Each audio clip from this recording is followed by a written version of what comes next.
Ang pamagat ng aking spoken word ay paglaban para sa pag-ibig, isang panalangin sa Diyos. Sa katahimikan ng mga sandali ng gabi, kapag ang mundo'y tahimik, ako'y nagbubulong ng panalangin, isang pakiusap sa kalangitan. Diyos, kung maaari mo lang ipagkaloob ang isang hiling na ito, hayaan mo ako na lang ang para sa Kanya. Hayaan mo ako ang maging kanlungan niya. Sapagkat ang pag-ibig, tunay na pag-ibig ay isang laban na dapat ipaglaban.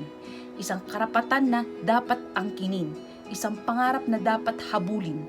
Nakatayo ako dito sa puso, sa kamay, handang labanan ang mga balakid upang patunayan ang aking pag-ibig ay hindi lamang isang panandaliang pag-iisip.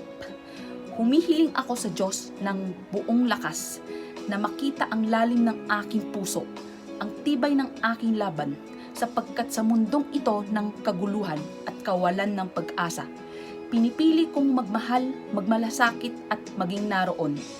Kaya't ako'y nagmamakaawang humiling sa kalangitan, na ipagkaloob sa akin ang pag-ibig na ito na marinig ang aking mga iyak.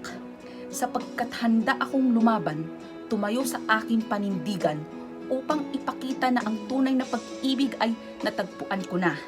Sa huli, hindi lamang ito tungkol sa pagiging tama, kundi tungkol sa paghawak ng buong lakas. Magmahal ng matindi, magmahal ng totoo. Ipaglaban ang karapatang sabihing mahal kita